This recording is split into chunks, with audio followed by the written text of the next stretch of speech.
Hi, everyone. Good afternoon or morning if you're on the West Coast. Thank you for joining us today for this discussion with two amazing advocates that I have come to grow very, very fond of. Before we get into the wonderful conversation we're going to have today, I want to encourage everyone to use the chat to communicate with one another since we can't see one another. Also, if you have a question that you want to direct to our panelists to use the Q&A feature. Everyone will be pretty much muted for the duration of our conversation until we open up to Q&A where you can raise your hand and we can bring you off mute. So please drop in the chat your name, your pronouns, location, what brought you to this webinar today. And while you all are doing that, I want to share that we do acknowledge that language justice is a crucial part of our advocacy and a part of dismantling barriers and silos to create inclusive work. And while we couldn't secure a live translator today, we are working to make sure that our recording is either transcribed in Spanish or that we're able to provide it for Spanish-speaking communities. And then the next webinar, part 2 of our series, we will hopefully have someone present to do that live translation. So we're having this webinar series centering sex work, and hopefully we'll accomplish being able to provide some insights to make a clearer analysis of how dangerous the policy practice is, where most states or local jurisdictions enforce higher penalties for solicitation or other things perceived as a crime under sex work. And I want clarity on when we say HIV is not a crime, we mean sex work is not a crime as well. We must be intentional in the messaging to support one another. So seeing everybody in the chat, thank you for coming in. For anybody just joining, name, pronouns, location, what brought you with us here with us today. And we're hoping that during this time, we'll also hear anything else that you all want to learn in our upcoming series as we develop them. Because we want to bring this series to our Seros coalitions and networks of people living with HIV to support and not just helping identify stakeholders and community leaders in their state that are experts on sex work advocacy, but to also bring a closer analysis of what that looks like, that bridging looks like. So for anyone new to this space, I just want to reiterate and be clear, we're not talking about legalizing human trafficking. What we are talking about is discussing the decriminalization of receiving money or goods in exchange for consensual sex. That's what we're talking about today and what all the layers of that looks like. So keep introducing yourselves. Anyone who doesn't know me, I should have did this at the top. I am Kamaria Laffrey. I use she, her pronouns. I'm based out of Florida. I am the co-executive director at Sarah Project, and I show up in this work as a woman living with HIV. And now I get the honor and the privilege and excitement to bring in Tori Cooper and Kate Diadamo, amazing consultants and advocates in this work, and we'll let them introduce themselves. Tori, Kate. Hi, everyone. Tori Cooper, she, her pronouns. I'm a consultant and community advocate, really excited to be here. My day job is, where do I work? I'm a director at the Human Rights Campaign and really excited to be part of this wonderful conversation where we're centering sex work and with such an esteemed folks that we'll be talking with today, and really interested in hearing more from you all as well. So please feel free to put your questions and comments and concerns in the chat, and let's go. Yes, thank you, Tori. Kate? Hi, thank you so much. And it's such an honor to be here and to be in this conversation with everyone. I'm Kate, and they or she pronouns are fantastic. I'm a partner at Reframe Health and Justice. We're a queer and trans people of color consulting collective that works at the intersections of healing, harm reduction, and criminal legal. We say reform, but it's really re-envisioning and exploding. And my background is really community organizing and direct casework and support and services for folks in the sex trade across the spectrum of experience. So folks that are engaged by choice, who have a lot of other options, folks who are engaged by circumstance, which is the majority of people in the sex industry. And then as well as I've done a lot of trafficking work, both advocacy and directly. Yeah, I'm really excited to hear kind of what's on folks' minds, and really honored to be part of this discussion. So thank you so much. Thank you both. I love learning from both of you in the various spaces that we've shared together. And so I'm really excited to see folks in the chat already dropping their thoughts around the term even trafficking. So we're going to get to these questions and thoughts later, well, throughout this discussion. We have about an hour together today, so we will kind of maybe slow down to give like 15 minutes for everyone to kind of share anything else that wasn't brought up, which could be anything, because we're just touching the tip today. No pun intended. Sorry, y'all. Anyway, we're going to start with building the framework. What structural barriers in the work that you've done have made centering sex work a challenge for HIV advocates specifically? And I would love to weigh in on this, but I really want to hear from you all. The structural barriers that make it a challenge for HIV advocates to center sex work? Well, the first thing that comes to mind when I hear about this, this would be not a physical structure, but I think about stigma around sex work, around what sex work is, what it isn't, and that immediately goes into what criminalization looks like as well. I think for many years, we have existed, and we're really witnessing it now, where there's this fake puritanical idea of how people should live. And most of us don't live the life. We see folks who are voting against their own lives.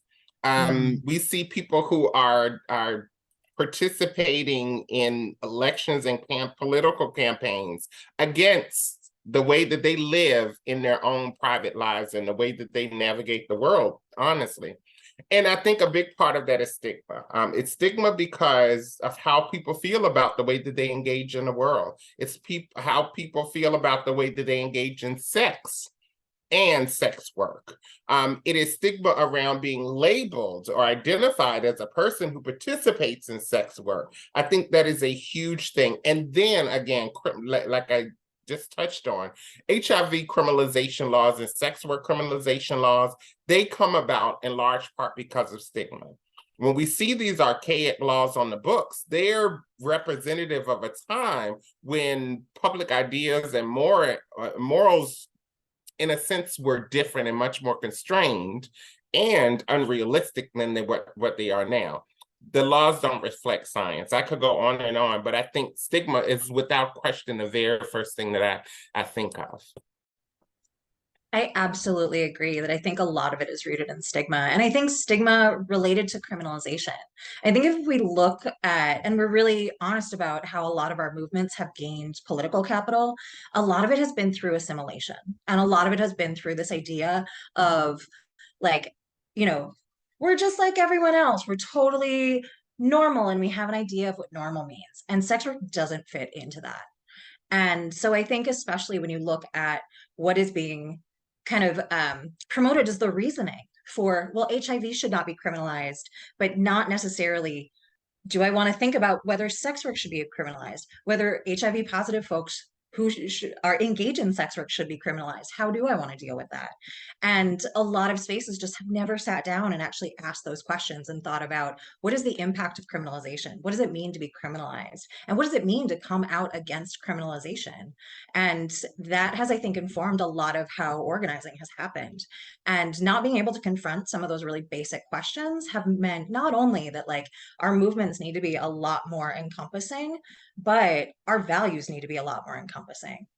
And I think one of the other challenges that is kind of specific to sex work is related to criminalization.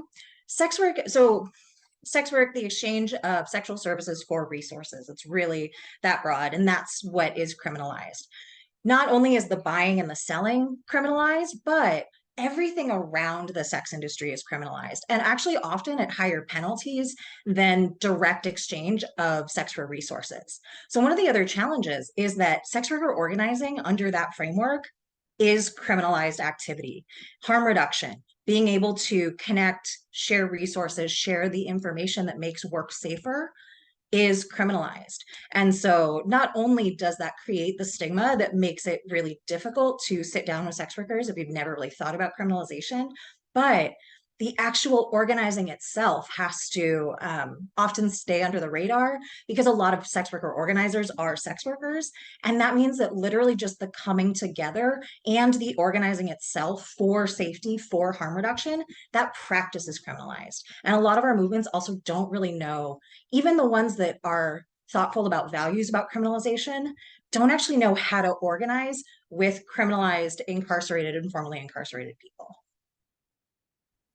I really May I appreciate very both of those quickly, answers. Go ahead. Yes. yeah, may I very quickly add, I love that you used the word encompassing. I would also use the word realistic to go with that. The laws need to be more encompassing, but they also need to be more realistic. I struggle with wrapping my head around realistic laws when I'm thinking about, like, do we need so many laws necessarily in the first place? Because it all ends up to policing people. But that's another conversation. That's part 18 of this webinar series. I do appreciate folks are weighing in the chat. Someone saying they think one structural barrier is that even folks who do HIV work may feel that people who engage in sex work, quote unquote, deserve HIV or are irresponsible. They suppose that goes along with the stigma that we're all discussing, and I would agree. Even adding to that, people living with HIV are seen as not supposed to even engage in pleasure. Like when I go to a doctor's appointment, I don't get asked about my sexual history. I think once or twice I was asked because they knew I was married, and they were only asking in the context of family planning. And I was like, I ain't trying to have no babies, and I ain't getting none either. So anyway, sorry, I'm being very transparent. I want this conversation to be comfortable and normal with folks, and I don't want people to be like, ooh, we're talking about sex. That's, y'all registered, y'all are here, you knew what we were talking about. Kate, you did say something that I always go back to identity, and this is not a question I sent you all. This is just something that came up in my spirit. You talked about how both of you named how society connects to even the conversation and the relationship with sex, period. Where do you think one can start with kind of as an individual? Because I think the understanding around breaking these structural barriers and silos is we join in movements, but we don't take an assessment on an individual level. And sometimes our identity of like however we were conditioned is attached to that. And I'm also speaking transparently from my own journey. Not making this about me. I'm just trying to be just honest about how people can come into this conversation. What are some things you think folks can do to help look at where do I show up with this as an individual before I start making decisions as a collective? Does that make sense? And if it's too much, we can move on. I'm known for asking questions like that. So no, I think it's a great okay. question, and I love the level of vulnerability and honesty, because I think that is part of the answer. And I think part of it is like, we need to be honest about the reasons why we do social change work, and we need to be honest about the reasons why we do movement work. And we need to expect that of each other. And we need to create space for that in our movements. I feel like, to be totally transparent, honest, and vulnerable as well, I definitely moved into doing sex worker organizing because it was important. And I think there was a lot of it that was about, especially I was young, and I think a lot of it was about healing my own trauma. And I think that's a lot of what drives us, especially when we're so attached to these things, especially when they're identity pieces, especially when they're painful identity pieces. And we don't have a lot of places to look to even understand how we've been traumatized and angered and hurt and harmed. And so going into movement space where you can create change feels like a really important avenue, and I think is an important avenue for it. It also is a very dangerous thing to do to yourself and to the movement, to go in fueled so entirely by unhealed trauma. And I feel like my organizing has radically changed since really diving into and embracing concepts around healing justice. And both as in my personal relationship and recognizing the authenticity that I have to bring, but also the way that I have to make sure that I'm not being fueled by something that is personal, because the more I do movement work out of personal trauma, the more I lose my community in my sight line. And at the same time, this is where a lot of people go to process and work through that trauma. And so I think it is both incumbent upon us to be honest about where we're coming from. I think it is also deeply important for our movements to name themselves as spaces where people can come to do that healing work and be held in that pain. And there's an amazing book that just came out this year, Erica Woodland and Kara Page, Healing Justice Lineages. And I think that some of these concepts that we are in community, we change through community, we create change through community, and we heal each other through the love of community has been a transformative part of stepping back and coming back to movement spaces in a way that feels honest and feels like it's going to cause a lot less unintentional harm. Also offer, that was fantastic, Kate. Thank you for that. And also offer that I think as individuals that we need to address our own personal biases and stigma in order to build a better community and a stronger, more effective community. I'm going to use an I statement here. I remember, so I gained weight from a medicine I was taking years ago. I gained like 100 pounds in about a year and a half, literally 100 pounds. And I felt undesirable, and I felt this, and I felt that. And it affected the way that I was intimate with my partner, my main partner at the time, and any other partners that I had. And I remember this guy, I remember turning off the lights. And he was like, "Why'd you turn off the light?" And, and I felt uncomfortable about him. He said, "I already knew you were fat." And it was in that moment I realized that my own personal bias and my own stigma around how I felt that he was attracted enough to, that we were going to have sex. But it also, I had to address the way that I thought about myself. And what I realized is that for folks who've engaged in sex, those of us who've engaged in sex work or are simply around it, or how we think and interact with people who are either actively or formally or in the future will be engaged sex work, when we address our own personal biases, it makes us much more effective people in community. It makes us more empathetic. It gives us a greater understanding of what people are experiencing and how they're experiencing. And it also, as I noticed someone put in the chat, it gives us a great opportunity to just shut up and listen sometimes, because that's one of the things that we don't do enough. We don't shut up and listen and take notes and then act on those notes. But by addressing our own personal stigma, it keeps us from pointing fingers at people too and say, "Hey, you deserve this," or "You deserve the treatment that you get." And so I think all of those things, certainly addressing our own biases, and you have to acknowledge that you have them before you can address them. And that can be difficult for us because we think of ourselves as being so open and loving and compassionate, when in truth, we aren't always all of those things about every issue. I Especially really when it comes appreciate to that. sex. That last part you said, especially about sex, is that we have to be aware that there's even something to acknowledge, that there's a bias to acknowledge. And I remember I remember not the day, but I remember the season in which I realized, like, I'm not as open as I thought I was. I have been lying to myself. I am a phony. But it was, I was being really, really hard on myself. But then also I was like, okay, give yourself some grace, shut up and listen, like get in spaces where you can listen. And I'm very, very grateful that this is also one of those spaces. Well, I hope folks feel it is. I want to jump over to another question, and also warn you might hear barking in a moment. Someone's at my door. But jumping over into another question as folks continue to discuss in the chat. And if there's anything that you want directly asked to the panelists, please put it in the Q&A, or our behind the scenes communications director, Eric, will flag me and let me know it's an actual question that needs to be asked.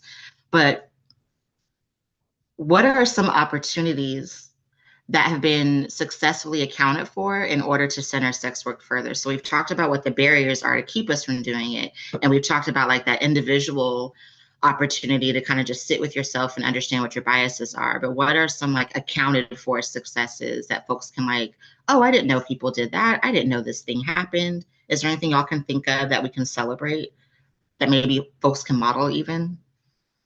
Well, I think for having us here, and it's a great opportunity. I do my general comment though is that there are not enough conversations and there are not enough spaces for folks who, again, either have been involved in sex work, will be in the future. There are folks I've said before. Marriage is legalized sex work, in my opinion. You go out and you buy your fanciest clothes and you buy the most expensive perfume and somebody buys dinner and you might get sex out of it. But Maybe. The goal is to get a lifetime of comfort in addition to, some sex. Legalized sex work. Absolutely a huge transaction. So I definitely agree with that. What about you, Kate? I also want to co-sign that the more opportunities are definitely needed. And I think, yeah, we're at those really important conversation moments right now. And I think I think the moment where sex work comes up happens, I've seen it in a few different ways. I have seen it a lot recently in especially health spaces that are really starting to understand harm reduction and health equity. Because I think when we're looking at different populations and we're looking at different um, connective threads, and really when we're looking at like people as whole people and not just like the intervention that we think of or that we can offer, when someone isn't just the person receiving this specific service that we give, when we look at the way that people are whole, that means we look at the way that people are making their resource needs, are building community, are keeping themselves and their kids and their families housed and safe. And sex work comes up in a lot of those spaces. And so, it's not massive policy shifts. We're not there yet. I hope we are there very, very soon. And the more conversations we have, I think we'll get there a lot faster. In the day-to-day spaces, when I'm sitting down with service providers, when I'm sitting down with, a victim service provider in a random place doing a training, a lot of these conversations have come up where they're like, we need to understand sex work. It happens when they've looked at their population and they've started thinking about equity and they've started thinking about people as whole people and really looking at and making space for the nuance and the ways that people come to them. And I think that that's really important because, like, great, I came from sex worker organizing. I came rooted in sex work community, but I think, and I genuinely believe that one of the most special things about sex work is that when you really look at the lives of folks in the sex trade, and when you really look at the impacts that that has, that as the connective thread of an underserved population, you're dealing with so many intersecting structural barriers and social challenges. You're dealing with gender, you're dealing with class, you're probably dealing with migration, you might be dealing with anti-violence, you're dealing with all of these different aspects. And so, like, I feel like one of the most powerful things about being like, no, centering sex workers, yes, sex work, amazing, fucking incredible. Sex workers, awesome to hang out with. And what you're doing is you're looking at an experience that takes an intersection of criminalization, of resource needs, of gender, of 1,000 different, of disability in a really intense way. And you're probably going to tap into this nexus of structural barriers and need that is very unique. And when it's one of those, like, when you focus on that, you've probably created something that works for everyone else. And that realization, that crux, is where I find some of the most generative, exciting conversations. I'm appreciating folks in the chat that are appreciating everything that you all are saying. Folks are coming into terms with like not letting stigma play a part of their lives. I'm intentionally not calling out your names, folks. I know you're in the chat, but I didn't ask your permission. I also want to acknowledge that you mentioned, Kate, that a lot of this work is not necessarily in policy shifts. And one thing I've seen a pattern of almost, and I don't think it's intentional, I definitely know it's not intentional, of where some coalitions and networks get put together and they jump to that policy shift. What legislator can we talk to about XYZ thing? And yes, that's important. But I think I just appreciate you naming that a lot of coalitions spaces don't have to do that. Like this analysis of equity is almost like the critical foundation that you need to have before you even go down that path. I would even say before like your formal strategic planning meeting and you do like the SWOT analysis, you also need to do an equity analysis. Like how are people already having resources identified that tap into their wholeness and their quality of life, and where are the gaps? And then what communities are being impacted in that. And this is something I've just come into realization. I feel so embarrassed that I've been doing this work since 2007, not organizing, but in advocacy. And that was something that I had blinders onto, I didn't recognize. But also if I'm not around folks that are doing the work and modeling, then it's hard to see. So like not beating up coalitions and networks that start off with policy shifts or attempting for policy shifts, but acknowledging that piece you mentioned, like, what does your community look like? Where is the equity for folks that are being impacted by the policies you're trying to change? Did anybody want to add anything else to that question? I'm trying to keep up with the chat too, and not just sit here and read while y'all look at me reading. I will jump into. I'll jump into our last question, and then we can open it up to everybody. How about that? Let's do that. And we kind of already touched on this, but it's about moving the needle and what are some possibilities on the horizon? Like what are examples of things that await advocates, whether you're in HIV specific spaces or sex work? What's on the horizon for folks who are willing to join the fight to decriminalize sex work, or even better, and I love to dream, I love to daydream. My head's always in the clouds. It's actually what keeps me grounded, if that makes sense, because I live in Florida and stuff is crazy here. But what does your dream liberation look like? So you can also like give examples, like tangible examples of like things that folks can tap into, but also like, what is your dream? Like, is it everybody tapping into this one campaign, this one activity? What's your hope for the future?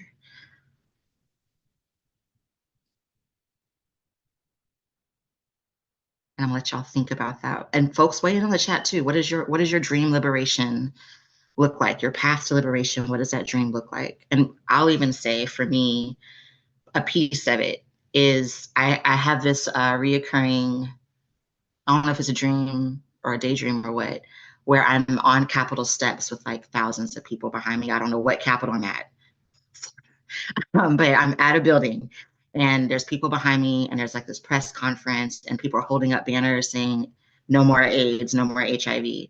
And that's a whole other conversation for another day of ending the HIV epidemic and what that really looks like.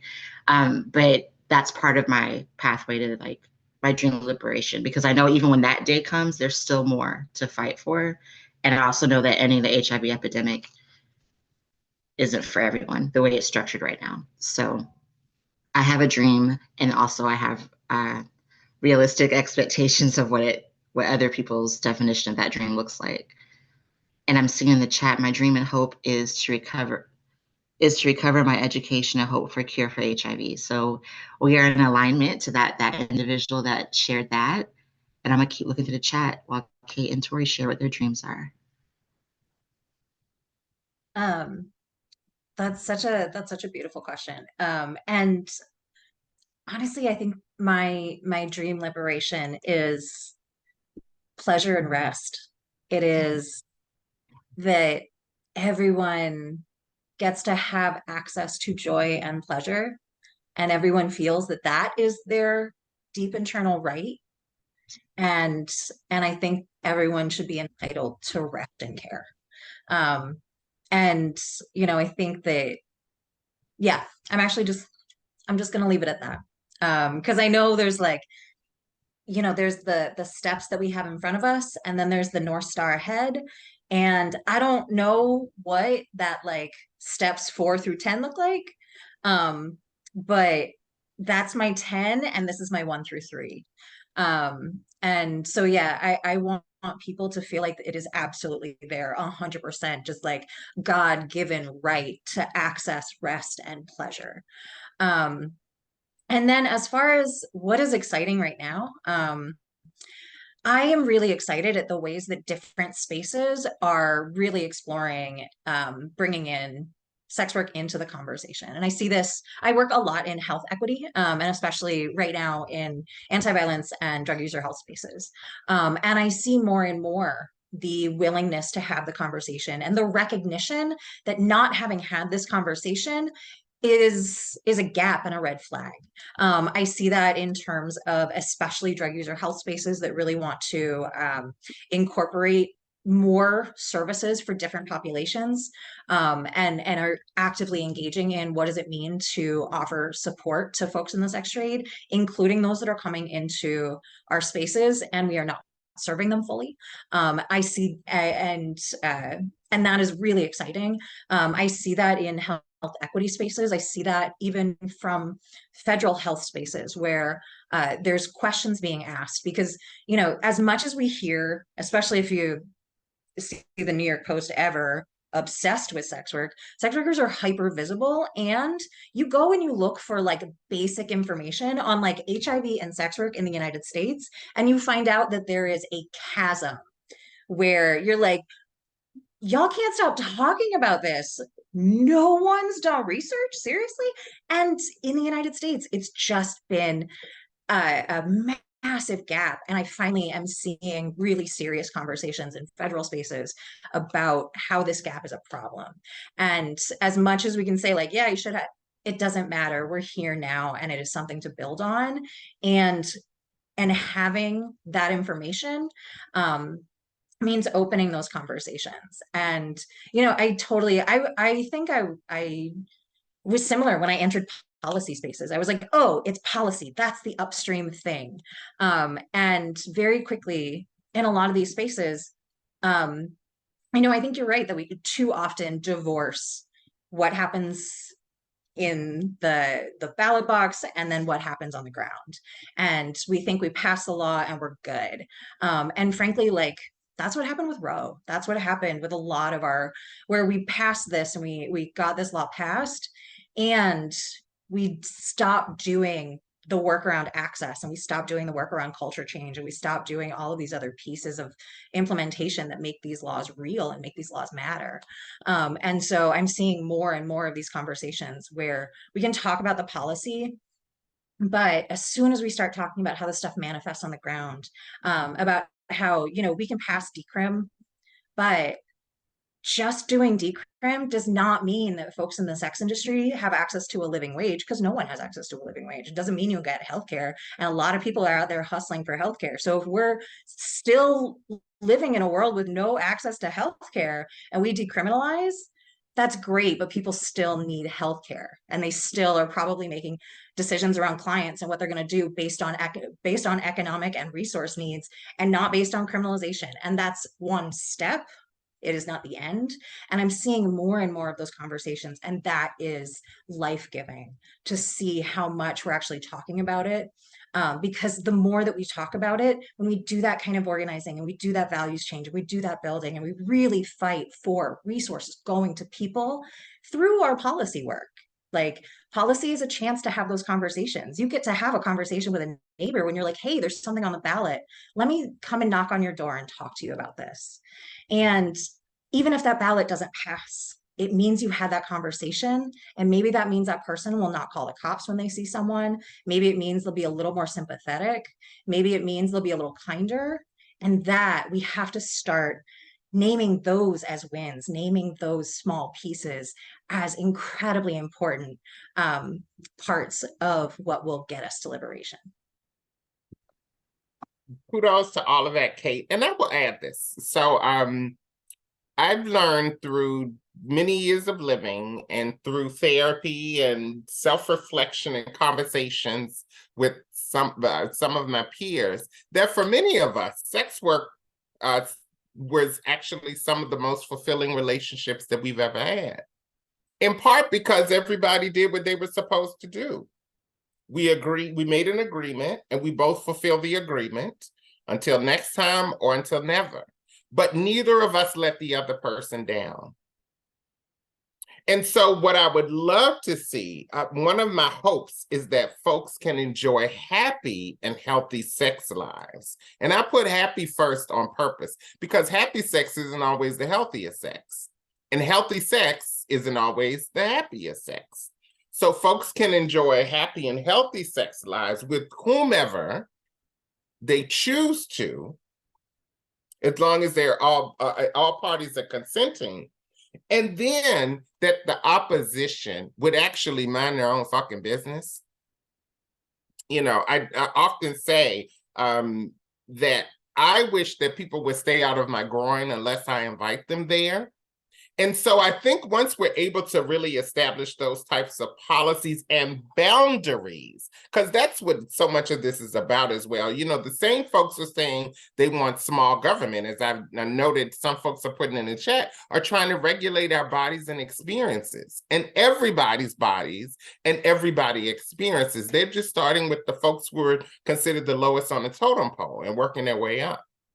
You know, they've attacked women's rights and they've attacked reproductive rights, which can be, but are not exclusively the same. And they're attacking trans and LGBTQ plus folks because folks who aren't queer aren't necessarily fighting for us. And folks who don't have uteruses aren't necessarily fighting for the rights of folks who do have uteruses.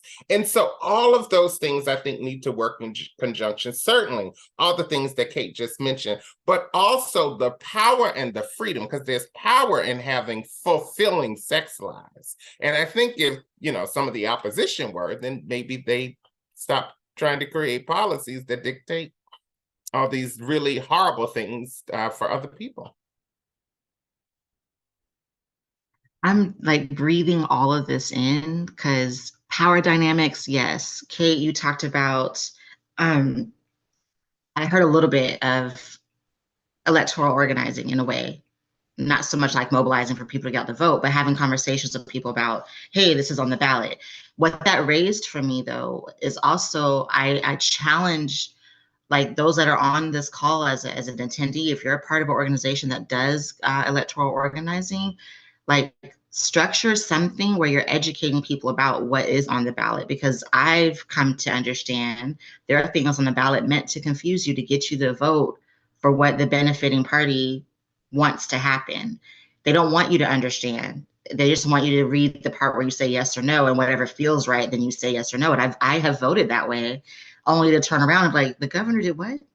And this is before the governor we had now. So, and I'm like, oh shit, I was complicit in that because I didn't understand what I was reading. So my point is, yes, it's important to have those conversations about, hey, did you know this thing that intersects with sex work, HIV, sexual health, immigration, all of that? Let's talk about that. But like, do you understand what you're reading? I think is important for organizations that are doing that work and trying to build an intersectional space. I think it's important to be mindful of that. I also have like a very juicy question in front of me, so bear with me while I read it. But before I get to that question, I just want to flag something. I like to go back to the chat when I can capture something that resonates with me and I think is important. But someone said that they hope, as their dream liberation, they hope to see that by centering sex work and those who work in the sex trade, that we see a connection of labor and workers' rights is a public health issue. And when you go to the entity that is deemed as our public health entity, I failed to find that being mentioned in a meaningful way. So I don't like calling out their name because anyway. So the juicy question is, there's context to it. I feel as an abolitionist, something I still struggle with are policies that will possibly benefit, quote unquote, the individual, but are rooted not only in continued criminalization, but also really shitty politics. For example, there are diversion programs in the criminal legal system that are for the individual sex worker arrested, lessen the consequences of a prosecution or penalties, but are rooted in the continued criminalization of sex work in order to, quote, help or, quote, save sex workers. As we fight for decriminalization as a larger goal, how do you address or respond to incremental change that benefits some people in the short time? That was a lot. but whoever wants to take it, go for it. Oh, I love this question so much. Because yeah, I think one of the hardest things is that in a lot of spaces where we're talking about policy change, we are not good about talking about what incremental policy change looks like. And this is an exact conversation I've been in a lot about diversion programs. And diversion programs, both in one's designed for folks that use substances, one's designed for folks that trade sex, can look a lot of different ways. And what that can mean is either some programs are designed where you are arrested, you go through the whole process, and maybe you'll get the charge. And if you go to services instead, they'll dismiss your charge. Some places are pre-booking, so they will not actually book you, but they'll send you to services, but they still rely on policing to make that happen. And so just to kind of lay, there's not necessarily, when we say diversion programs, that is just something where there is some level of policing, and the criminalization that happens after that can look a lot of different ways. And then what you get referred to can look a lot of different ways. And so, at least in the spaces that I've been in, because I don't have a firm answer to this, because the challenge has been that in a lot of spaces, what that program is doing and what that program is purpose for might be really different, and where things are politically also might be really different. So when I was organizing in New York, they instituted a post-booking. So they left your charge open for 6 months, or at least 6 months. You were forced to go to counseling services. It fucked up the service programs because they were flooded with thousands of people who all of a sudden needed to get counseling sessions. They developed wait lists that hadn't existed before. If you are not an English speaker, your 6 month looked a lot more like 18 months. Like, it was really bad. And there was enough political movement about actually reducing policing around the sex industry. And so what that was a step backwards for where we were and where we could go at that moment. And the program was a fucking disaster. So that was one context. In other cities where I have supported organizers alongside them, with them taking the lead, they are saying, we are not in a place to go for decrim. We're not even close to a place to go for decrim. We are doing this and we are asking for this. And these are impacted people who are going through the system repeatedly. And they're saying, you know what? We're in a state where your third charge of prostitution gets a felony. We are in a place where that is a 1-year minimum sentence. If we can get a diversion program, we are actually reducing the harm of incarceration, because we are not at a place to reduce the harm of policing. And I think that for me, what I've seen when those conversations come together is, I know my context because I organize there, and because I am accountable to the people in my physical space. I interact with those folks. I do my best to bring together those lived experiences. When I have conversations with people where they're asking for something very different, I recognize that the people that if they are accountable to the people, and if I trust them, then I have to trust their values, and I have to give the grace to understand that their next step looks different than my next step.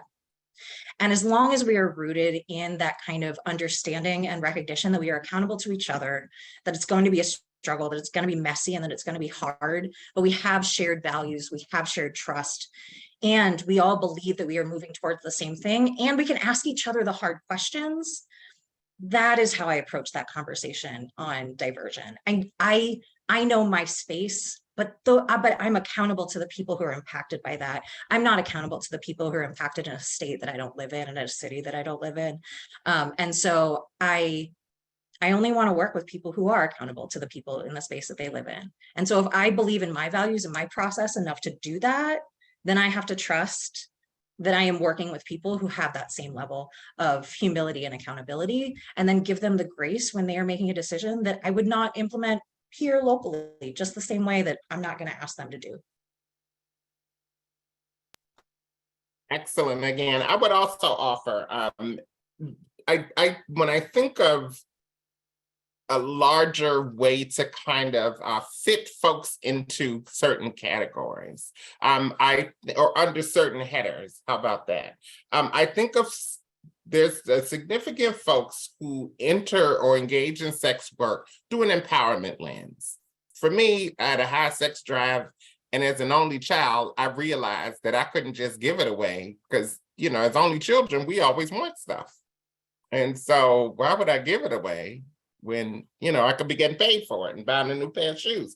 There's that. And then there are folks who are circumstantially engaged in sex work. And then there are folks who are somewhere in the middle. And so I see those as different extremes.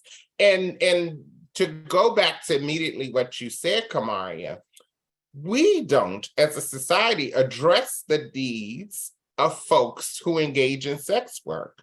And I want to make it clear the things that I'm about to give are not meant to further stigmatize folks, but to address some of the barriers that folks are living with or experiencing. I think that can lead them to engage in sex work. One is housing insecurity.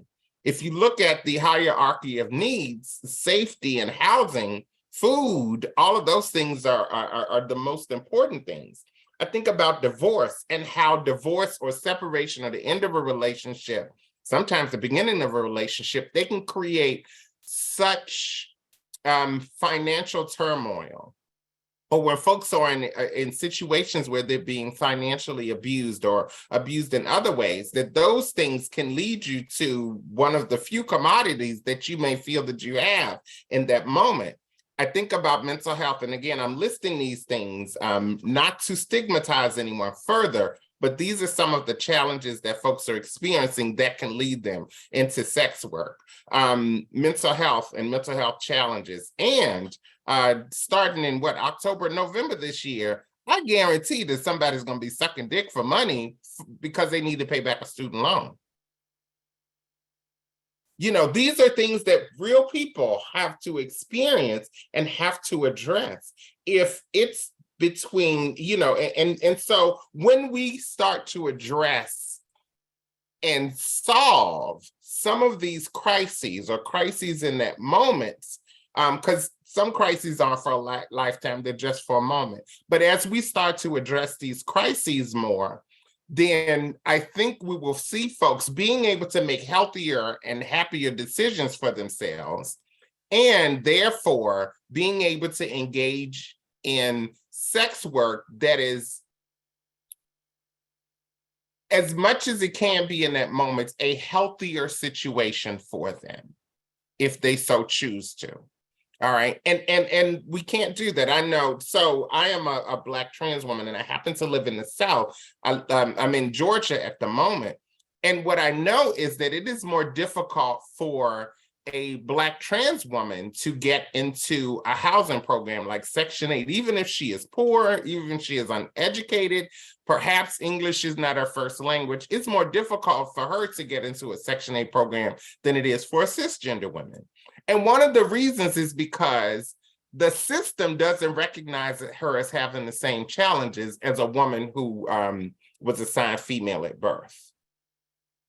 Those are systemic issues that folks have to face, and they don't, you know, and so that's just one of a myriad of issues. So once we start addressing the issues and actually create solutions for the issues or help people to find the solutions that they need, we're going to continue to see folks who are engaging in unhappy and unhealthy behavior. And we're going to continue to see lawmakers who are creating these policies based on fear and miseducation. You said, like, one of the things that drives me nuts when I'm reading strategic plans or implementation plans or whatever, when criteria is listed and the solution is we will address, but there's never an actual solution, like not a meaningful one. I shouldn't say never. There's not a meaningful or an effective one.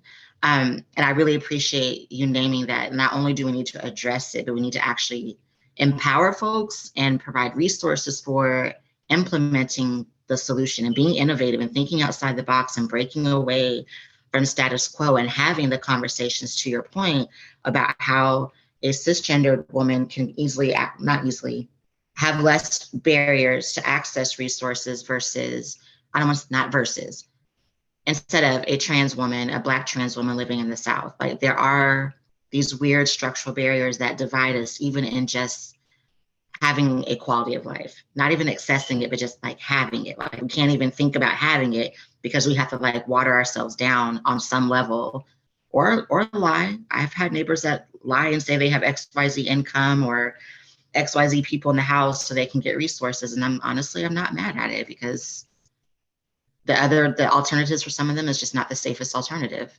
But that's another conversation for another day. I know that we have 9 minutes left. I dropped in the chat that we are drawing close to ending. Want to give folks an opportunity. The first hand I see go up to ask a question is the person I want to call on, and then we're going to close it up. If anybody has something that just is they really want to get off their chest, I couldn't keep up with everything in the chat. Grateful to see everyone weighing in. Everyone stayed on. As folks are thinking if they want to raise their hand or not, and no worries if you have to leave early. Thanks for joining. Kate, Tori, is there anything that you would like to add that you didn't see discussed? I know that could be a long list that you'd love to see in the next webinar, or just something you want people to walk away with in this space. So there are folks in here who live in some of the worst places in the country today. When it comes to governing people's bodies and their existence. And so we hear this in every single meeting that we go to, that we really have to utilize the power of our votes, but we also have to utilize the power of our voices as well. Certainly your voice is your vote, or your vote is your voice, but that also means taking opportunities. If you get on a call to go on a panel to talk about engines in a Chevy, then at some point you have to talk about HIV criminalization. And how you have to bring it up into the conversation somehow. And you have to be intentional about interjecting the issues that are directly impacting all of our lives into every single conversation. Nobody said anything about trans, but I had to make sure that you all understand that as a trans woman on this panel, nobody asked the question about that, but I had to insert something about that in that conversation, because we have to make sure that people understand how these archaic and barbaric laws are really impacting our intersectional identities. All right. If I get to navigate the world that folks don't realize that I'm trans, that's great for me. But what does it say for my sister? Or what does it say for my brother, or for my person friend who happens to be non-binary, who might not possess the same amount of passing privilege as I do? What does it say to that kid who just wants to go into the bathroom and piss in a stall by themselves if I am allowing my passing privilege to not fight for them? And so we have to take every single opportunity, not just to use our votes, but also our voices to stand up for folks who don't have as much power and privilege in society as we do. Every opportunity. I love that. I wrote down strengthen discussions around passing privilege and privileges and access to that privilege, and leveraging your privilege for others, which is what I hear you saying.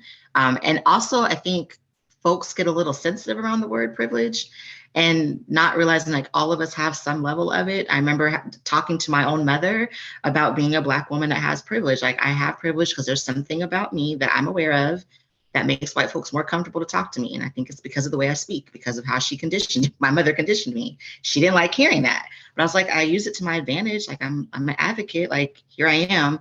But I also leverage that to bring in folks that otherwise get ignored, that I've seen be ignored literally at a conference. I'm like, well, I'll just repeat what they said at the next meeting, and then it gets heard. And it's frustrating, but it's also something that needs to be done. Like folks have to step up and step back. Kate, do you have anything you want to let people walk away with? I love the conversation that just started. And yeah, it needs to be throughout our movement so much more. And God, I'm sorry, my brain is now like flooded with all of these thoughts about that. Because yeah, and especially I think we have to reconcile privilege and working from identity politics, and how much our identity politics have really rested on this idea of like pity and sympathy, and how much that has kind of hamstrung us. Like, how often do you see the saddest story and be like, then donate? Donate because you feel bad. And if you donate money, you won't feel bad anymore. And that is how we have passed so many laws. That is how we have started so many conversations of like, feel bad for me, and that's why you should listen.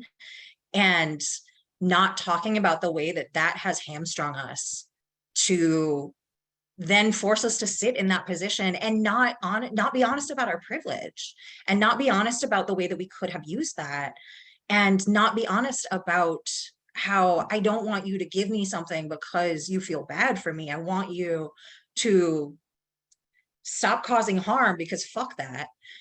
Like, that would change so many of our conversations. And I love that you guys have named that and named those pieces so beautifully. And I hope that sparks more conversations moving forward. I hope that the seed you just planted just blossoms. And I think that sorry, so that's what came to my head. Yeah, and actually, that's where I'm going to leave it. Like, I had other things, but if they weren't important enough to be remembered, then thank you for moving us in a direction that was so generative. Yeah. I would say shout out to you all for the energy transfer that happened in this virtual space of you all sharing your wisdom and expertise. And I mean, this is part one of a 3-part series. The series has been structured, but it's not written in stone. And I'm hearing a need and a call for a discussion around power and privilege dynamics. And I'm for that, because in identity politics, I've never heard it phrased that way, but I always think about identity, working on a TED Talk there. But anyway, I have immense gratitude for the both of you for making time out of your incredibly busy schedules, for fighting for community and being present to let other folks be comfortable around this conversation. So I do not have the date off the top of my head for the second part to the series. I know it's in October. It will be flooding your email, your Facebook, your Instagram, our Sero newsletter for you to register and be a part of that. And if you have other questions that you think of, in the meanwhile, just contact Sero Project. Kate, Tori, if you want to put your contact in the chat box, if folks want to reach out to you as well, please do that. And I will stop yammering and let folks sign out. And thank you all again for joining us for this part one series. Thank you both. Have a great rest of your week.